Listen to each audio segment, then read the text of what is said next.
हाँ जी, अब हमने स्टडी करना है बिहेवियर पैटर्न्स और कम्प्लेक्स बिहेवियर।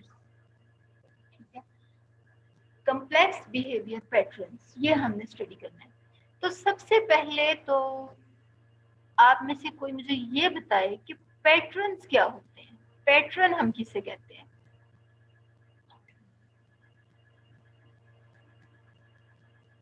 हाँ जी, पैटर्न क्या होता है? किसी भी चीज का कोई पैटर्न क्या क्या होता है? पैटर्न किससे हम कहते हैं पैटर्न? जी बोलिए।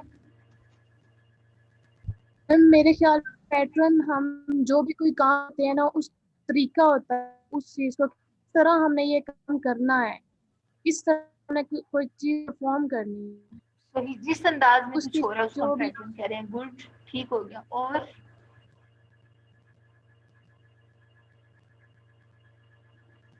पैटर्न जैसे अगर आप अपनी शर्ट पे देखते हैं डिजाइन, तो हम कहते हैं ना इस पैटर्न में है ये, यानी एक रिपीटेड फैशन में जिस तरह से चीजें अरेंज होती हैं, जैसे रिपीट हो रही होती हैं, जिस अंदाज में चीजें एक खास तरीके से हो रही होती हैं, खास सीक्वेंस में हो रही होती हैं, ठीक है, एक अंदाज में हो रही होती हैं, तो उसको हम कहते हैं ये पैटर्न है। इसी तरह से जो बिहेवियर है ये भी किसी स्टिमुलस के रिस्पांस में एक खास अंदाज में होता है। ठीक है, लेकिन कम्प्लेक्स बिहेवियर पैटर्न्स का मतलब ये है कि आप उनको कम्प्लेक्स से ही आपको समझ आ रही है कम्प्लेक्स बिहेवियर पैटर्न्स, यानी ऐसे बिहेवियर्स की हम बात करेंगे, ऐसे बिहेवियर पैटर्न्स की बात करेंगे जो सिंपल नहीं होंगे, जिसमें बहुत सारे फैक्टर्स इन्वॉल्व होंगे। जब हम उनकी बात करेंगे तो हम उनको कहेंगे ये कम्प्लेक्स बिहेवियर है। उन बिहेवियर पैटर्न्स की बात करेंगे तो हम कहेंगे ये कम्प्लेक्स बिहेवियर पैटर्न है। तो बिहेवियर पैटर्न्स जो है वो जिस जो मरकज है उसका, उन पैटर्न्स का जो मरकज है, जिस चीज पे वो बेस करते हैं, जैसे यहाँ पे आप पढ़ सकते हैं कि animal behaviour is centred around the ability to move. ये जो एबिलिटी है इसके गिर्द रिवॉल्व करते हैं सारे बिहेवियर्स। ऑर्गेनिजम्स मूव कर सकते हैं तो तभी वो फूड सर्च के लिए भी निकलते हैं, वाटर सर्च के लिए निकलते हैं, शेल्टर ढूंढते हैं, ठीक है, एक दूसरे के साथ खेलते हैं, एक दूसरे के साथ टाइम स्पेंड करते हैं, ठीक है, मूवमेंट पे बेस करते हुए ही। उसके अलावा रिप्रोडक्शन उनमें होती है, मेट्स अपने जोड़ को वो ढूंढते हैं। ये सारी चीजें किस पे बेस कर रही हैं? मूवमेंट पे बेस कर रही हैं। तो मूवमेंट की बेस पे ये जो हम देख रहे हैं, food, water, shelter, play, reproduction, seeking mates, इनसे आपको अंदाजा हो रहा होगा कि ये कौन से बिहेवियर है, इंटरेक्टिव बिहेवियर है, इंटरेक्शन हो रहा है जिनमें। इसका मतलब है कि ये वो बिहेवियर्स हैं जिनमें इन ऑर्गेनिजम्स आपस में इन्वॉल्व हैं। ये ऐसे बिहेवियर्स हैं, यानी ये किसी इंडिविजुअल का सेपरेट बिहेवियर नहीं है। जैसे आप फूड में देखते होंगे, जैसे प्लांट्स पे डिपेंड कर रहे होते हैं कुछ ऑर्गेनिजम्स, कुछ ऐसे होते हैं जो दूसरे दूसरे ही ऑर्गेनिजम्स को खा रहे होते हैं, ठीक है। तो इस ये जो यानी फूड सर्च, या अगर आप शेल्टर की बात करें तो शेल्टर के लिए भी आप देखते हैं कि कोई इंडिविजुअल खुद जो है वो अपना ऐसे नहीं कह सकता कि यानी अपने आप में वो इस तरह से खुद को हिफाजत नहीं रख सकता अपनी। कुछ ऑर्गेनिज्म ऐसे हैं जो उनकी सूरत में ग्रुप्स की सूरत में रहते हैं, ठीक है, कुछ ऐसे हैं जो अपनी टेरिटरी को डिफेंड करते हैं, ठीक है।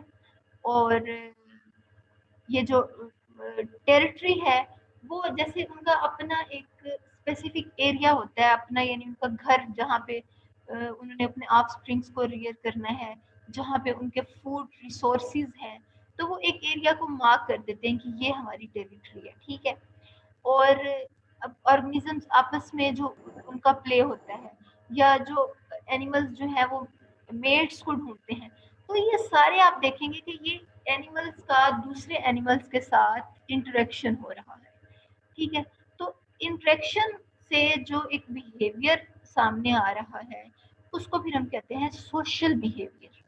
तो हम कम्प्लेक्स बिहेवियर पैटर्न्स की जब हम बात करेंगे, कम्प्लेक्स बिहेवियर्स की बात करेंगे, तो उसमें हम फिर सोशल बिहेवियर्स को डिस्कस करेंगे। इन्हीं चीज़ों पे बेस करते हुए जो सोशल बिहेवियर्स होंगे उनको हम डिस्कस करेंगे, ठीक है। तो यहाँ पे ये इस स्लाइड को बस आप देख लीजिए, फिर हम अपने सोशल बिहेवियर्स की तरफ जाते हैं। यहाँ पे स्टिमुलस को हम पहले भी बहुत दफ़ा इसको डिफाइन कर चुके हैं। खैर एनिमल फिजियोलॉजी नहीं मैंने आपको पढ़ाई, वहाँ ये ज़्यादा डिस्कस हुआ है कि स्टिमुलस, किसी भी चेंज को हम स्टिमुलस नहीं कह देते, ऐसा चेंज जो डिटेक्टेबल हो, जिससे रिस्पांस जनरेट हो, उस चेंज को हम कहते हैं ये स्टिमुलस है। और स्टिमुलस इंटरनल भी हो सकता है, स्टिमुलस एक्सटर्नल भी हो सकता है। कोई इन्वायरमेंट के अंदर भी ऐसा डिटेक्टेबल चेंज हो सकता है, कोई आप इनर आपकी बॉडी के अंदर भी कोई डिटेक्टेबल चेंज हो सकता है। तो ऐसा चेंज जिसको रिसेप्टर डिटेक्ट कर लें, सेंस कर लें, उस चेंज को हम कहते हैं ये चेंज स्टिमुलस है, ठीक है।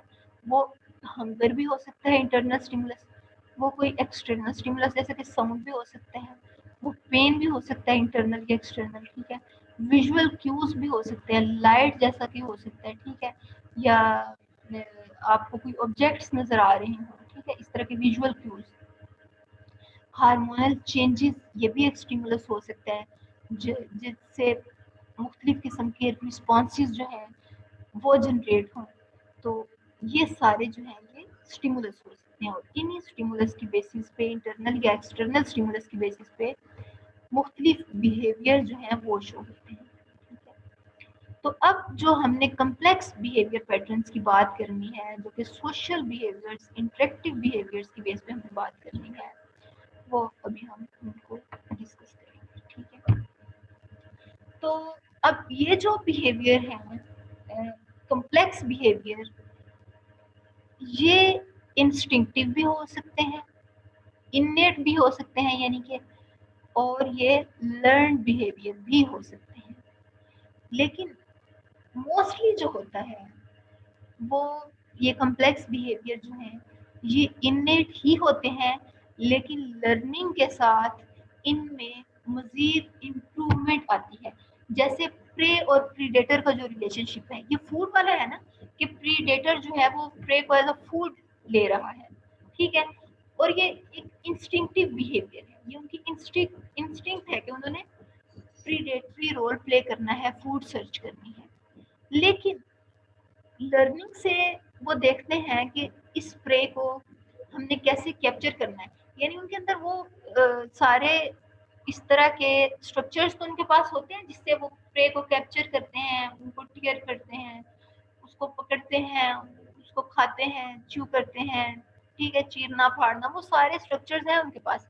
लेकिन उन स्ट्रक्चर्स को बेटर यूज करना ये वो एक्सपीरियंस से भी लर्न करते हैं, ठीक है।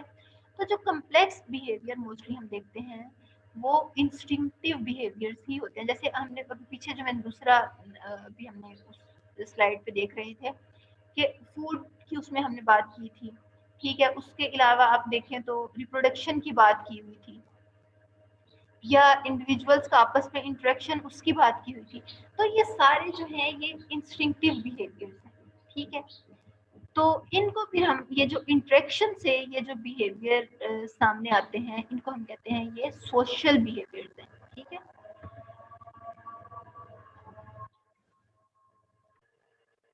हाँ जी। तो सोशल बिहेवियर जो है उसकी हम बात कर रहे थे। तो सोशल बिहेवियर के लिए आपने एक चीज जो है वो याद रखनी है कि हम सिर्फ उस बिहेवियर को सोशल बिहेवियर कहेंगे जो दो स्पीशीज के दरमियान ना हो, बल्कि सेम स्पीशीज के ही ऑर्गेनिजम्स के दरमियान में हो, ठीक है। एक ही स्पीशीज के ऑर्गेनिजम्स का जो आपस में बिहेवियर होगा उसको हम, उस इंटरेक्शन को जो एक ही स्पीशीज के ऑर्गेनिजम्स का होगा, उस इंटरेक्शन को हम सोशल बिहेवियर कहेंगे। और सोशल बिहेवियर जो है वो बेनिफिशियल होता है, और उसमें फिर जो है सोशल बिहेवियर जो है उसमें यानी रिप्रोडक्टिव बिहेवियर, कोर्टशिप बिहेवियर, यानी कि मेट सर्च या फिर मेट को अट्रैक्ट करना, ठीक है, मुख्तलिफ बिहेवियर से। तो इसको हम फिर कहते हैं ये कोर्टशिप बिहेवियर है, ठीक है। तो कोर्टशिप बिहेवियर जो है ये भी एक ही स्पीशीज के मेल और फीमेल के दरमियान होगा, एक ही स्पीशीज के, ठीक है। और जो ये है उसके बाद केयरिंग फॉर यंग, यानी ये पेरेंटल केयरिंग, ये भी हमें सोशल बिहेवियर में नजर आता है, ठीक है। क्लेमिंग टेरिटरीज, ये भी सोशल बिहेवियर है। एक ही स्पीशीज, जब कोई एक अपनी टेरिटरी बनाता है और उसको प्रोटेक्ट करता है, तो वो अपनी ही स्पीशीज के दूसरे ऑर्गेनिज्म से अपने उस एरिया को प्रोटेक्ट करता है, अपने फूड रिसोर्सेज को, अपनी मेट चॉइसेस उसकी इंक्रीज होती हैं इससे, टेरिटरी डिफेंस से, ठीक है। उसके अलावा एक दूसरे के जो ग्रुप्स में होते हैं, एक दूसरे को प्रोटेक्ट करते हैं और फूड इकट्ठे वो सर्च करते हैं, ठीक है, जिस तरह बीज में हमें नजर आता है। तो ये सारे जो हैं ये सोशल बिहेवियर हैं, इनहेरिटेड बिहेवियर हैं, और ये सर्वाइवल एडवांटेज देते हैं स्पीशीज को, ठीक है। लेकिन अब इसका भी अपना एक डिसएडवांटेज भी है कि फिर कंपटीशन जो है वो भी इस तरह से उनके दरमियान होता है कि यानी उन्हें कम्पीट करना पड़ता है और फूड वगैरह के लिए, ठीक है। तो ये जो है ये सोशल बिहेवियर्स थे, ठीक है। तो अब इसमें आप देखिए कि जब सोशल बिहेवियर हो, जो ऑर्गेनिजम्स हैं वो आपस में इंटरेक्ट करते हैं, तो उनसे फिर सोसाइटीज बनती हैं, ठीक है। सोसाइटी क्या होती है? A group of animals of the same species living and working together in an organized way, ठीक है। एक ही स्पीशीज के ऑर्गेनिजम्स जो इकट्ठे रहें और ऑर्गेनाइज्ड वे में बिहेव करें, ऑर्गेनाइज्ड वे में चलें, उनको हम कहेंगे ये एक सोसाइटी बना रही है। और एक सोसाइटी के अंदर उन स्पीशीज के सारे ऑर्गेनिजम्स का अपना अपना एक डिफाइंड रोल होगा। जैसे अगर आप हनी बीज की सूरत में देखेंगे, वो एक सोशल इंसेक्ट है और उसके अंदर डिवीजन ऑफ लेबर हमें नजर आती है। कुछ उस सोसाइटी के अंदर, उस पूरे सोशल ग्रुप के अंदर एक स्पेसिफिक फीमेल है जो एग ले करती है और मेल उनको फर्टिलाइज करता है। बाकी जितने उस सोशल ग्रुप के अंदर ऑर्गेनिजम्स हैं, इंडिविजुअल्स हैं, वो उस अपने ग्रुप के बाकी जो काम है वो परफॉर्म करते हैं। उनका रोल उन मेल और फीमेल से जो रिप्रोड्यूस कर रहा है उनसे डिफरेंट है। यानी हर इंडिविजुअल का रोल जो है वो डिफाइंड है कि इनमें से वर्कर कौन होगा, इनमें से फीमेल कौन सी एग ले करेगी और कौन जो है वो एग्स को फर्टिलाइज करेगा, ठीक है। तो कुछ अब ये हमने जिस तरह देखा ये किधर में था, बीज में, ठीक है, शहद की मक्खियों की सूरत में। अगर इसी तरह आप देखें, वुल्फ को देखें, तो वुल्फ जो है उनके अंदर क्या होता है कि वो भी इकट्ठे मिलके रहते हैं, वुल्फ पैक्स की सूरत में रहते हैं, ठीक है। और उसके अंदर जो डोमिनेंट होती है वो फीमेल होती है, यानी जो डोमिनेंट रोल होगा वो किसका होगा? फीमेल का होगा। और फीमेल उस ग्रुप को कंट्रोल करेगी कि उस ग्रुप में कब रिप्रोडक्शन होगी। रिप्रोडक्शन जो है ये बहुत कॉस्टली प्रोसेस है, यानी इसके अंदर बहुत ज्यादा रिसोर्सेज चाहिए होते हैं। तो अब खास तौर पे अगर फूड रिसोर्सेज ही स्कार्स हो, फूड रिसोर्सेज बहुत कम हो, तो फिर जो वो डोमिनेंट फीमेल है, जो उस ग्रुप की लीडर है, सिर्फ वो ही रिप्रोड्यूस करेगी और बाकियों को अलाउ नहीं करेगी मीटिंग के लिए, क्योंकि फूड रिसोर्सेज ही नहीं है। तो जब फूड रिसोर्सेज ही स्कार्स हैं तो उनसे उनका अपना सर्वाइवल खतरे में पड़ सकता है अगर वो रिप्रोड्यूस करें। तो इस वजह से फिर अगर फूड रिसोर्सेज नहीं है तो वो उनको अलाउ नहीं कर रही, जो डोमिनेंट वुल्फ है। और अगर फूड रिसोर्सेज हैं तो फिर वो उनको अलाउ करती है, ठीक है। अगर फूड रिसोर्सेज नहीं है तो फिर सिर्फ खुद ही रिप्रोड्यूस करती है। इसी तरह हमें एक और सोशल बिहेवियर जो नजर आता है वो टेरिटोरियल बिहेवियर नजर आता है। यानी टेरिटरीज एक स्पेसिफिक जो एरिया है एनिमल का, एनिमल उसको डिफेंड करता है अपनी ही स्पीशीज के बाकी मेंबर से, और उस टेरिटरी को वो खुद ओन करता है, उसको उस टेरिटरी को वो क्यों ऑन करता है, उसको उससे क्या एडवांटेजेस मिलते हैं। जैसे मैंने अभी आपको थोड़ी देर पहले भी बताया कि ऑर्गेनिजम्स अपनी एक स्पेसिफिक टेरिटरी बनाते हैं, उसके अंदर उनके फूड रिसोर्सेज होते हैं और वो टेरिटरीज जो है उनको वो शेल्टर प्रोवाइड करती हैं, ठीक है। और जब वो टेरिटरी होगी तो उनके पास ज्यादा चांसेस होंगे कि उनको एक जो बेटर जीन्स वाला मेट मिल सके और वो बेटर जीन्स वाले ऑफस्प्रिंग्स प्रोड्यूस कर सके, ठीक है। और उन टेरिटरीज को डिफेंड करना ये उनकी इंस्टिंक्ट में है। टेरिटरीज का डिफेंस ये एक इननेट बिहेवियर है, ठीक है।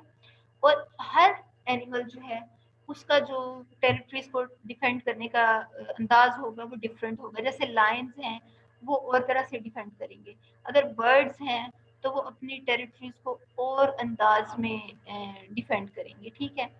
तो जो सॉन्ग बर्ड्स हैं वो सिंगिंग से अपनी वो यानी कि वो सिंग करेंगे तो दूसरे जो उस स्पीशीज के ऑर्गेनिजम्स हैं उनको अंदाजा हो जाएगा कि ये इसकी टेरिटरी है, इसमें हमने नहीं जाना, ठीक है। इसी तरह जो कुछ ऑर्गेनिजम्स हैं वो यूरिनेट करते हैं अपने अपनी टेरिटरी के गिर्द, उस स्पेसिफिक एरिया के गिर्द, ठीक है। वो उस यूरिन में फिर डिफरेंट फेरोमोन्स होते हैं, उसकी स्मेल से बाकी उस स्पीशीज के ऑर्गेनिजम्स जो हैं वो ये आइडेंटिफाई कर लेते हैं कि हमने इस टेरिटरी को इंट्रूड नहीं करना, इसमें हमने एंटर नहीं होना क्योंकि ये टेरिटरी किसी और की है, ठीक है। तो इस तरह से जब टेरिटरीज को डिफेंड किया जाता है तो उससे उनके सर्वाइवल चांसेस इंक्रीज होते हैं और जो उनकी फूड रिसोर्सेज हैं उनको वो सेव रखते हैं। जी हिना अर्शद, आप कुछ पूछना चाह रही हैं? जी मैम, यहाँ पे ऊपर लिखा हुआ ना सी लाइन्स बेलो, पिछली स्लाइड में लिखा था, तो इसका क्या मतलब है सी लाइन्स बेलो? कहाँ पे लिखा हुआ? मैम फोर्थ लाइन है, एक मिनट, 5 5th लाइन के एंड पे लिखा है बेलो का क्या मतलब होता है? I don't know. कौन आप में से मुझे ये बताएगा?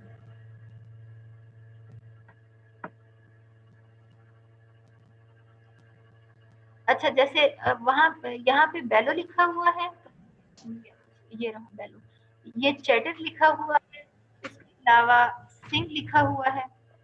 तो मैम चीखना, चिल्लाना, दहाड़ना।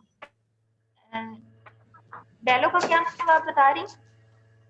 मैम इसका मतलब होता है चीखना, मतलब जैसे शेर दहाड़ता है ना, तो उसे कहते हैं।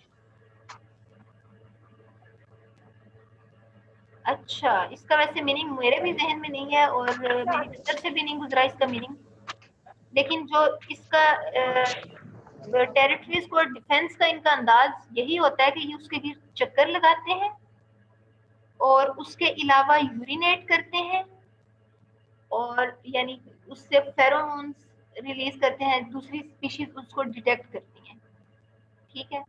और उसके अलावा इनका जो डिफेंस का अंदाज एक ये भी होता है, या मेट को अट्रैक्ट करने के लिए, अपनी पार को शो करने के लिए ये चीखते धाड़ते भी हैं, ठीक है। बाकी बेलो का एक स्पेसिफिक जो मीनिंग है वो मुझे खुद भी नहीं मालूम, ठीक है, लेकिन उसको देखा जा सकता है। हाँ जी, वही चीखने धाड़ना ही इसका मतलब है कि ये चीखते धाड़ते हैं, लेकिन सिर्फ उसी तरह नहीं, ये अपनी टेरिटरीज को डिफेंड करते हैं, ठीक है।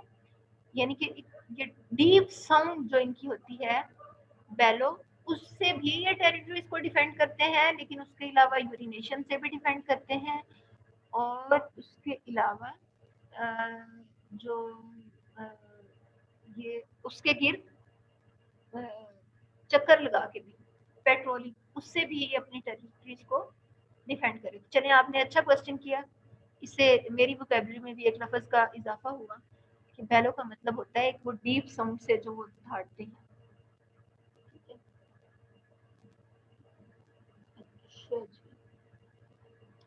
अच्छा, उसके बाद जो ये कौन सा बिहेवियर था, टेरिटोरियल बिहेवियर। उसके बाद इग्रेशन। इग्रेशन इस नाम से ही आपको अंदाजा हो रहा होगा कि ये कोई गुस्से वाला बिहेवियर, फोर्सफुल बिहेवियर है, ठीक है। और ये कब ये बिहेवियर शो होता है, एग्रेशन कब शो करते हैं, एग्रेशन शो ये जो एग्रेसिव बिहेवियर शो किया जाता है मुख्तलिफ मौके पे ये शो किया जा सकता है, मुख्तलिफ सिचुएशंस में ये शो किया जा सकता है एग्रेसिव बिहेवियर। ठीक है, ये फोर्सफुल बिहेवियर जो है एक ग्रुप के अंदर भी शो किया जाता है। ठीक है, जो डोमिनेंट होगा वो ये बिहेवियर शो करेगा बाकियों को अपने अंडर कंट्रोल रखने के लिए। ठीक है, और जब किसी थ्रेट को वो फील करें तो उस थ्रेट को भी देखने के बाद ये एग्रेशन शो कर सकते हैं, ताकि अगर ये इन्होंने प्रीडेटर को देखा है तो उसके बाद ये एग्रेसिव पोस्चर शो करें कि प्रीडेटर को इनका अंदाजा हो जाए, प्रीडेटर इनको अवॉइड करे। या जैसे जब मेट सिलेक्शन हो रही होती है, यानी ऑर्गेनिज्म जो इंडिविजुअल्स हैं वो अपने मेट्स सेलेक्ट करते हैं, तो वो उन मेट्स को सिलेक्ट करते हैं जो ज़्यादा पावरफुल होते हैं, जो या ज़्यादा जो आप बर्ड्स में देखते होंगे कि मेल्स जो हैं वो ज़्यादा कलरफुल होते हैं, तो ये उनके इस वजह से होता है, उनकी बेटर जीन्स को डिपिक्ट कर रहे होते हैं। तो या जो मोर है बड़े उनके अगर पर बड़े हों तो बड़े परों वाले को जो फीमेल है वो सिलेक्ट करेगी, क्योंकि उनकी वो बेटर जीन्स बेटर हेल्थ को इंडिकेट कर रहे होते हैं। ठीक है, तो इसी तरह एग्रेशन जो फोर्सफुल बिहेवियर है ये तब भी शो किया जाता है, एक तो टेरिटरीज को डिफेंड करने के लिए भी, अपने जो आप देखते होंगे कि अगर मुर्गी अपने बच्चों को लेके फिर रही है और अगर कोई बाज भी आ जाए तो हालांकि वो उससे कितना ज्यादा ताकत में बढ़कर है लेकिन वो उससे भी लड़ जाती है। ठीक है, एग्रेशन वो तब भी शो कर रही होती है। ठीक है, या अगर फूड रिसोर्सेज जो है वो लिमिटेड हों और या अपनी टेरिटरीज के अंदर फूड मौजूद है तो उसको डिफेंड करने के लिए अगर कोई और इंट्रूड करता है तो उससे बचने के लिए, उसको हटाने के लिए तब भी एग्रेशन शो किया जाता है। तो एग्रेसिव बिहेवियर जो है वो इनके लिए भी शो किया जाता है, और उसके अलावा जब ये इसमें ऑर्गेनिजम्स एक दूसरे के साथ उनकी लड़ाई होने लगती है तो उससे पहले भी वो क्या करते हैं, एक स्पेसिफिक अपना पोस्चर बनाते हैं, अपने ऑर्नामेंट्स को शो करते हैं, यानी अपने साइज से बड़ा करके खुद को दिखाते हैं, जिससे ये अंदाजा होता है कि इनके अंदर कितनी कैपेबिलिटीज हैं, और उनको देख के ही दूसरे उसी स्पीशीज के ऑर्गेनिज्म जो हैं वो अंदाजा कर लेते हैं कि हमें इनके साथ लड़ना चाहिए या नहीं लड़ना चाहिए।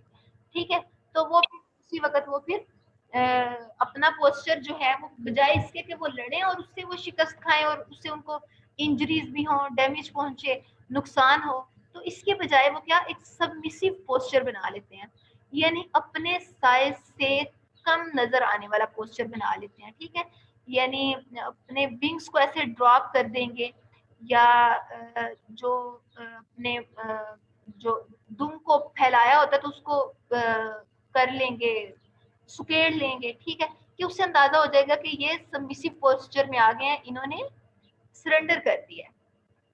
तो इस तरह से वो मजीद डैमेज से बच सकते हैं, यानी लड़ाई से पहले ही इस तरह खुद को शो करके, अपनी स्ट्रेंथ को शो करके वो मजीद उस डैमेज से बच जाते हैं। ठीक है, तो इस तरह से भी वो शो किया जाता है। लेकिन एग्रेशन का मतलब क्या है, फोर्सफुल बिहेवियर।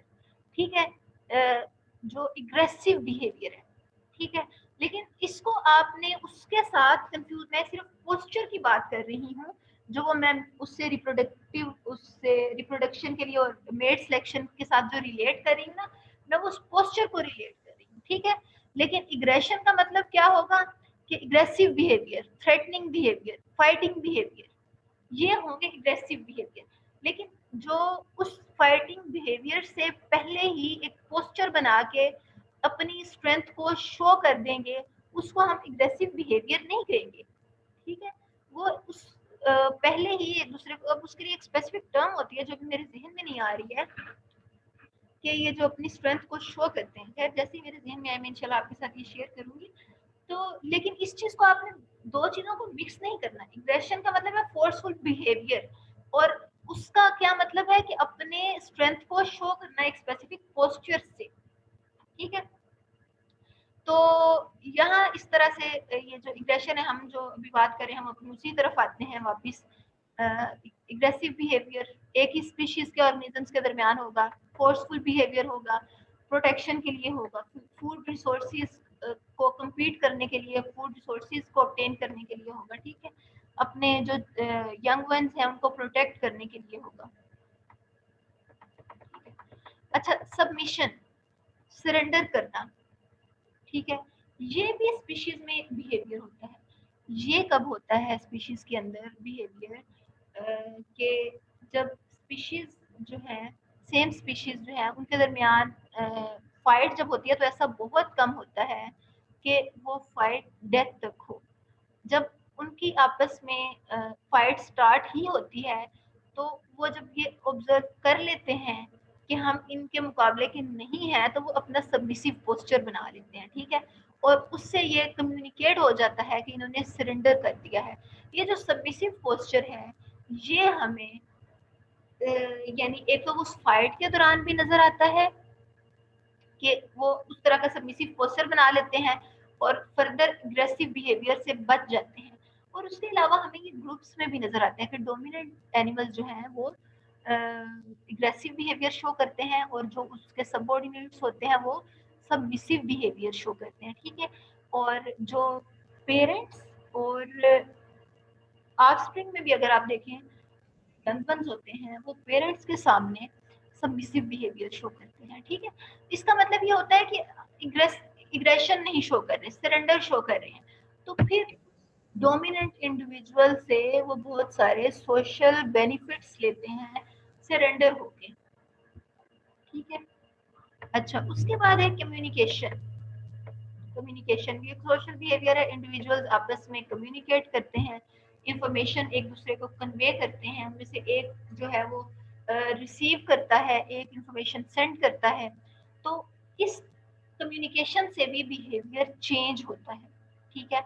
अब वो कम्युनिकेट जरूरी नहीं कि वो वर्बल कम्युनिकेशन हो कि वो बोल कर ही कम्युनिकेट करें, बल्कि कम्युनिकेशन पोस्चर से भी होती है, जेस्चर से भी होती है, ठीक है।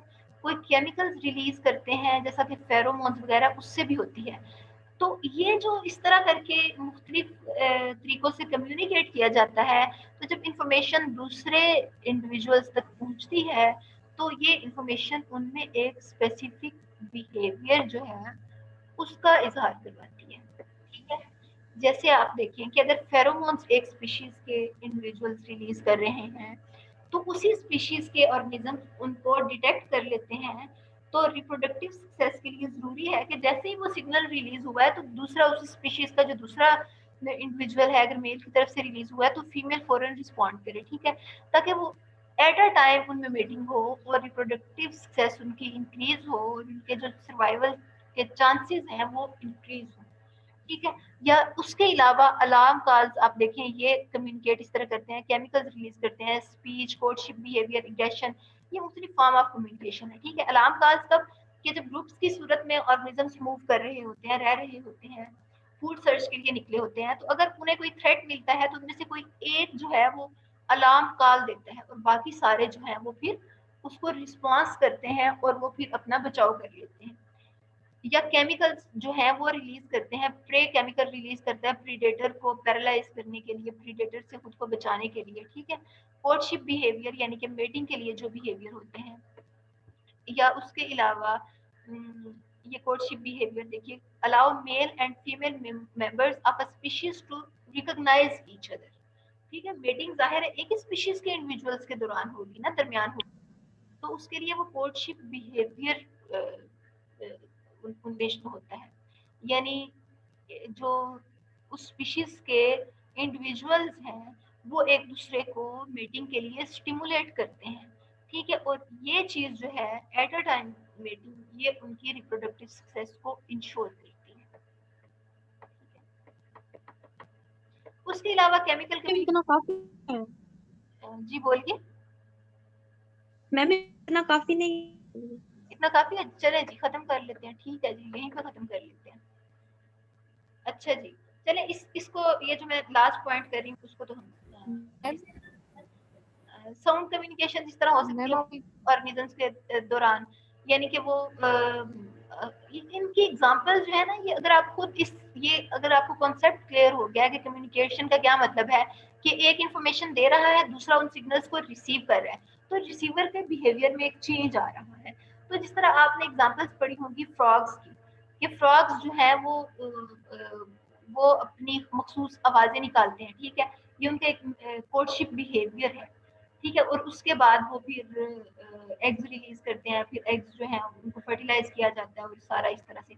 और उसके अलावा आप देखेंगे कि कुछ ऐसे इंसेक्ट्स हैं कि वो अपनी जो उनकी अपनी ये जो आर्म्स हैं उनको रब करते हैं आपस में, ठीक है, और उससे बजिंग साउंड्स प्रोड्यूस करते हैं, और इस तरह से वो अपनी ही स्पीशीज की फीमेल्स को या मेल्स को अट्रैक्ट करते हैं, ठीक है। या कुछ स्पीशीज ऐसी हैं कि वो लाइट से कम्युनिकेट करती हैं, ठीक है। उसको हम कहते हैं बायोल्यूमिनिसेंस। बायोल्यूमिनिसेंस का मतलब क्या है कि वो स्पीशीज स्पेसिफिक लाइट प्रोड्यूस करती हैं। ये भी एक कोर्टशिप बिहेवियर भी हो सकता है, ठीक है, बायोल्यूमिनिसेंस के वो अपनी स्पीशीज को अट्रैक्ट करने के लिए और कोर्टशिप बिहेवियर ये शो करती हैं, यानी फ्लैश लाइट। अब यहाँ पे आप देखिए जो ड्रैगन फिश है वो डीप ओशन में है, वहां पे सूरज की रोशनी तो नहीं हो सकती, तो वो एक दूसरे से कम्युनिकेट करने के लिए लाइट से वो कम्युनिकेट करती हैं, ठीक है। या कुछ स्पीशीज ऐसी हैं कि जो उनमें नहीं है, जैसे इंसेक्ट्स में आप देखते हैं जिन्हें हम जुगनू कह रहे होते हैं, ठीक है, तो ये उनका एक कोर्टशिप बिहेवियर होता है कि वो ल्यूमिनिसेंस से एक दूसरे से कम्युनिकेट करते हैं। चलें जी, हम यहाँ पे खत्म करते हैं आज जो हमने डिस्कस किया कम्प्लेक्स बिहेवियर पैटर्न, और उसमें हमने सोशल बिहेवियर्स को डिस्कस किया। तो यहाँ तक कोई बात आपको ना क्लियर हुई हो?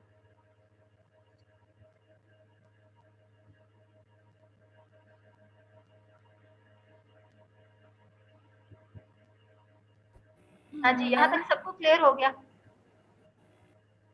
मैं से एक बात कहनी थी। जी पूछिए। मैम आप इसके हमें ये नोट्स दे रहे हैं, हम लोग इतना ज्यादा कैसे नोट करेंगे? अच्छा, नोट्स में खैर आपको ये जो पीडीएफ फाइल है ये मैं आपको दे दूंगी, लेकिन ये एक वाहिद फाइल नहीं है जहाँ से ये तैयार की कर रही हूँ मैं। डेवलपमेंटल बायोलॉजी में मैंने आपको ये एक रिलैक्सेशन दिया कि मैम मैं आपको दे दूंगी।